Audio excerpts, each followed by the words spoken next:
Hello students, मैं Manish sir, director of MCC classes, आपके लिए लेकर के आया हूं पीएनएसटी के लिए और नीट के लिए एक बहुत ही शानदार टॉपिक केमिस्ट्री का, जिसे हम कहते हैं मोल कॉन्सेप्ट। जिसे हम किस नाम से जानते हैं बेटा? मोल कॉन्सेप्ट, मोल संकल्पना, मोल कॉन्सेप्ट। तो ये मोल कॉन्सेप्ट आखिर क्या है, आइए समझते हैं।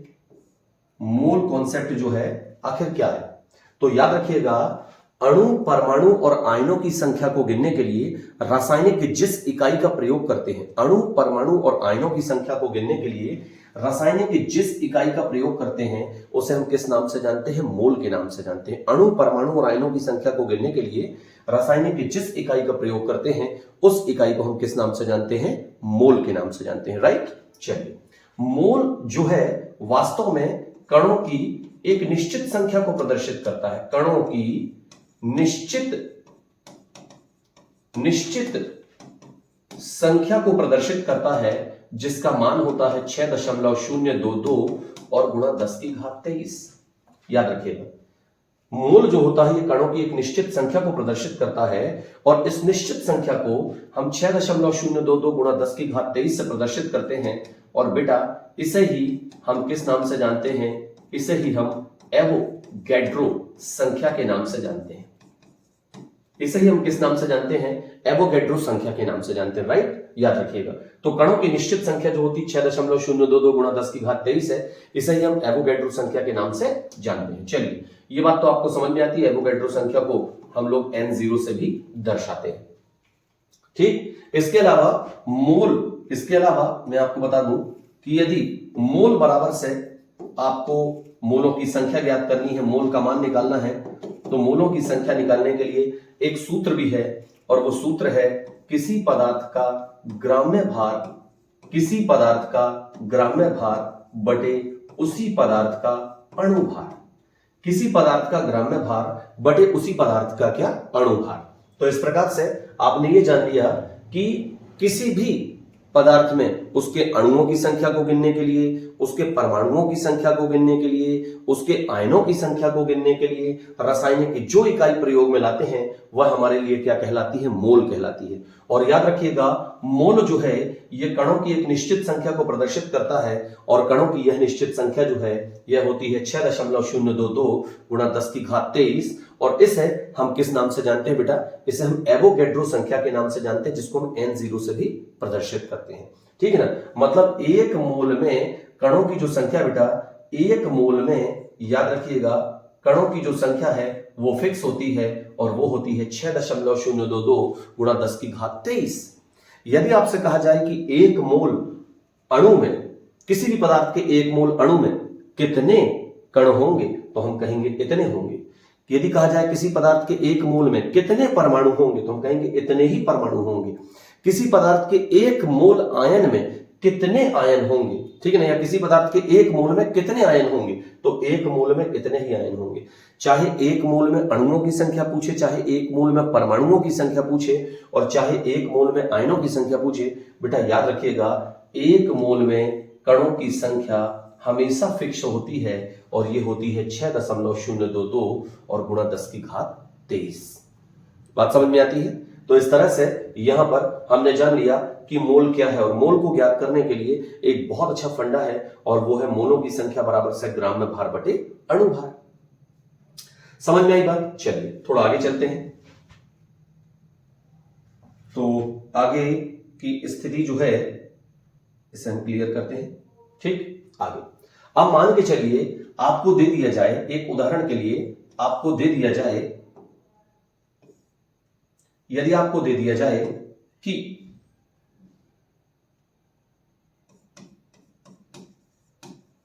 एथिल एल्कोहल, यदि आपको दे दिया जाए कि एथिल एल्कोहल के, यदि आपको दे दिया जाए एथिल एल्कोहल के 46 ग्राम में कितने मोल होंगे, कितने मोल होंगे, यदि आपको दे दिया जाए एथिल एल्कोहल के 46 ग्राम में कितने मोल होंगे, और ऑप्शन आपको दे दिया जाए 1, ऑप्शन आपको दे दिया जाए 2, ऑप्शन आपको दे दिया जाए 0.5 ऑप्शन आपको दे दिया जाए 4, आप इसमें से क्या चुनोगे? ठीक है, ऑप्शन जो दिया गया है बात को समझिएगा।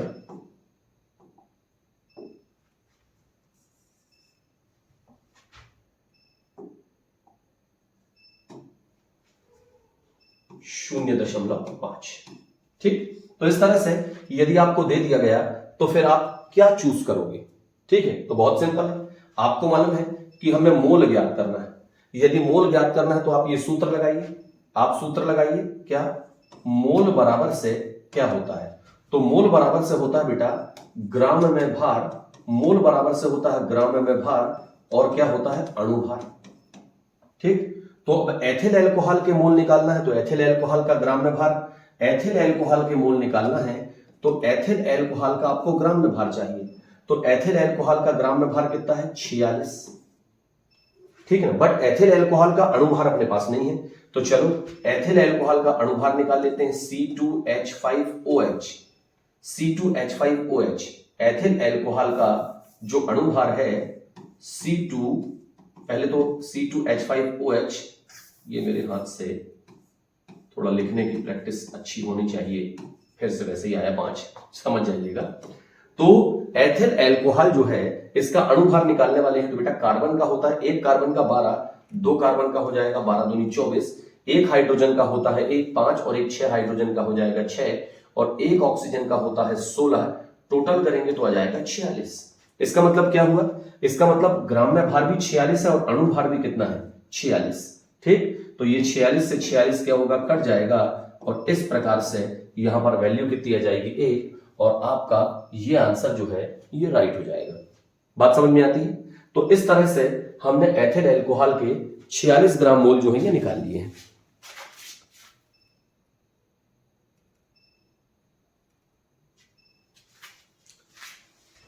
तो यहां पर हमने मोलों की संख्या करेक्ट कर ली है। एथिल अल्कोहल के 46 ग्राम जो है उसमें कितने मोल होंगे तो हमने निकाल लिया। एक मोल कैसे निकालना मैंने आपको समझा दिया। चलिए अगले क्वेश्चन की ओर चलते हैं। अगला क्वेश्चन मान के चलिए आपको दे दिया जाता है कि किसके पास सबसे ज्यादा परमाणुओं की संख्या है। क्वेश्चन देखिएगा, क्वेश्चन क्या लिखा हुआ, अगला क्वेश्चन है किसके पास सबसे ज्यादा परमाणुओं की संख्या है। किसके बाद सबसे ज्यादा परमाणुओं की संख्या? पहला ऑप्शन बेटा हमको देता है ये कार्बन के 12 ग्राम, सॉरी कार्बन के 24 ग्राम। पहला ऑप्शन है कार्बन के 24 ग्राम। दूसरा ऑप्शन जो है आयरन के 56 ग्राम, आयरन के 56 ग्राम। तीसरा ऑप्शन हमको देता है एल्यूमिनियम के 27 ग्राम,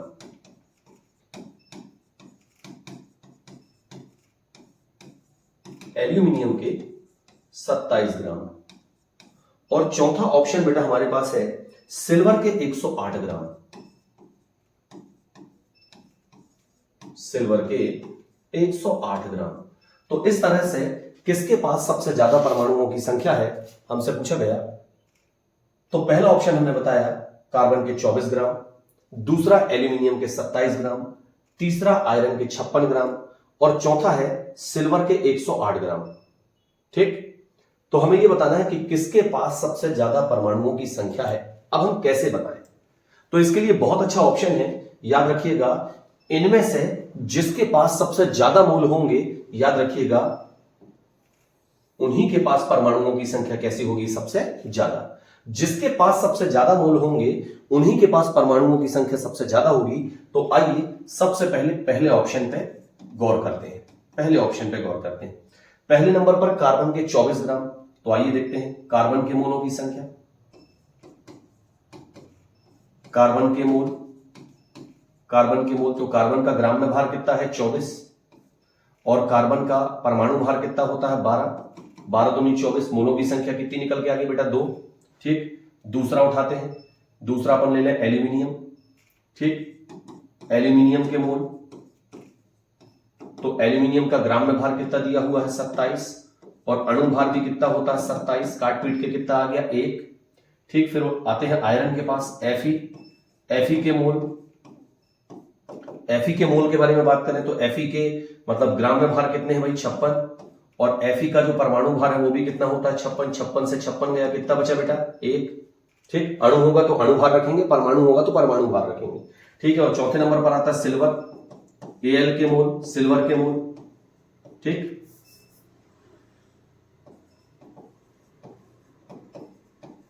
Ag के मोल। अब सिल्वर के मोल निकालना है। सिल्वर का ग्राम में भार आपको दिया गया है 108। सिल्वर के परमाणु भार की बात करूं मैं तो 107.87 होता है बेटा, तो 107.87 को लगभग में अपन कितना ले सकते हैं, 108। ठीक है, तो इस तरह से अपन 108 ले लेते हैं, तो ये भी काट पीट के कितना आ जाएगा, 1। अब आप देख लो, जिसके पास सबसे ज्यादा मोल होंगे, जिसके पास सबसे ज्यादा मोल होंगे, याद रखिएगा परमाणुओं की संख्या भी उसी की ज्यादा होगी। मतलब राइट आंसर आप देख पा रहे हैं कि कार्बन के मोलों की संख्या सबसे ज्यादा है 2, मतलब सही आंसर क्या होगा बेटा, तो हम कहेंगे इस तरह से सही आंसर निकल के आ जाएगा, कार्बन के 24 ग्राम में सबसे ज्यादा मोल होंगे। राइट, तो परमाणुओं की संख्या सबसे ज्यादा किसके पास होगी, जिसके पास सबसे ज्यादा मोल होगी। राइट है, चलिए और आगे चलते हैं, अगला क्वेश्चन देखते हैं। अगला क्वेश्चन हमारे पास ये है, जल के अणुओं की अधिकतम संख्या है। अगला क्वेश्चन है, जल के अणुओं की अधिकतम संख्या, जल के अणुओं की अधिकतम संख्या है। जल के अणुओं की अधिकतम संख्या जो है वो क्या है, आइए देखते हैं। इसमें ऑप्शन दिया गया, पहला नंबर पानी के 18 अणु,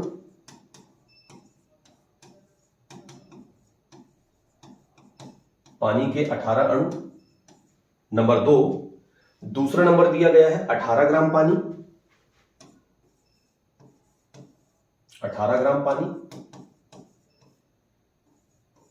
तीसरा नंबर दिया गया है यहां पर 18 मोल पानी, 18 मोल पानी। और चौथा नंबर दिया गया है बेटा यहां पर 18 ml पानी। इस तरह से आपको ये 4 ऑप्शन दिए गए हैं। जल के अणुओं की सबसे ज्यादा संख्या किसमें होगी, ये आपको बताना है। कैलकुलेट कर लीजिए अपने मन में कि सही आंसर क्या होगा।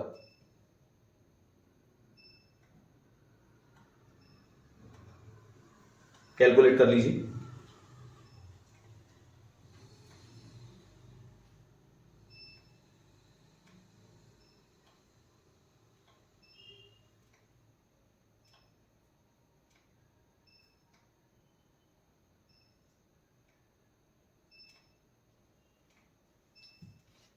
क्या ख्याल है आपका, कुछ आइडिया आपको मिल रहा है सही आंसर क्या हो सकता है? देखिए बहुत सिंपल है।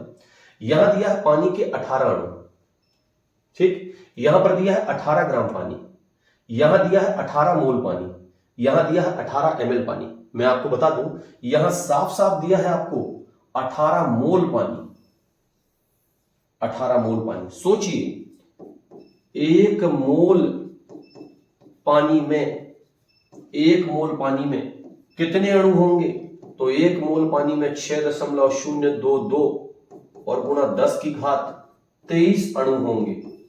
खाली 1 मोल पानी में इतने अणु होंगे, तो सोचिए 18 मोल पानी में कितने अणु होंगे,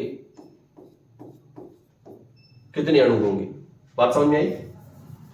ठीक, गुणा 10 की घात 23। अब आप सोचिए, कैलकुलेट कीजिए, तो सबसे ज्यादा अणु यहां पर साफ साफ दिया पानी के 18 अणु, तो पानी के 18 अणु, ठीक है ना, जबकि 1 मोल में इतने अणु हैं, तो इससे तो ज्यादा हो गया 18 ग्राम पानी। इसमें तो यदि मोलों की संख्या देखी जाए तो मात्र 1 निकल के आएगी। क्यों? क्योंकि ग्राम में भार बटे अणु भार, तो ग्राम में भार कितना है 18 ग्राम, ठीक है ना, और अणु भार कितना है 18, काट पीट के कितना आ जाएगा 1, काट पीट के 1 आ जाएगा। ठीक, तो इस तरह से इसमें आएगा 1, इसमें 18 अणु है, इसमें 1 मोल है, 1 मोल में तो केवल 1 बार आएगा, यहां तो 18 बार आ रहा है क्योंकि 18 मोल पानी, यहां पर 1, यहां पर कितना आ रहा है, मोलों की संख्या 1 आ रही है, ठीक है ना, तो इससे भी ज्यादा हो गया और इससे भी ज्यादा हो गया, और सीधी सी बात है 18 ml पानी से भी ज्यादा ही होगा। ठीक, 18 ml पानी से भी ज्यादा होगा। ठीक, तो हम ये कहेंगे कि यहां पर 18 मोल पानी सबसे बढ़िया और शानदार उत्तर होगा। ठीक, बात समझ में आ गई। चलिए, तो ये मैंने समझा दिया आपको मोल कॉन्सेप्ट, मोल कैसे निकालते हैं, और पीएनएसटी में इसी टाइप के क्वेश्चन आते हैं और आपको इन क्वेश्चन को निकालना। जब भी अणुओं की संख्या पूछे, परमाणुओं की संख्या पूछे, आयनों की संख्या पूछे, किसमें ज्यादा है, आप निकाल लीजिए मोल। जिसमें मोल ज्यादा है उसी में क्या होगा, परमाणु भी ज्यादा होंगे, अणु भी ज्यादा होंगे और आयन भी ज्यादा होंगे बेटा। ओके, चलिए, ये बात क्लियर हुई। तो उम्मीद है कि मेरी सारी जानकारी आपको पता चल गई होगी। सारी जानकारी मैंने जो बताई है वो आप समझ गए होंगे अच्छे से। ठीक, चलिए, तो अब मैं आपको बता दूं यहां पर कि हम यहां पर एमसीसी क्लासेस में पीएनएसटी की बेस्ट तैयारी करा रहे हैं, पीएनएसटी की बेस्ट तैयारी करा रहे हैं, जिसमें छोटे छोटे ट्रिक्स के माध्यम से, ठीक है ना, जिसमें छोटे छोटे ट्रिक्स के माध्यम से आप क्या कर सकते हो, बड़े बड़े प्रश्नों का उत्तर बड़ी आसानी से निकाल सकते हो।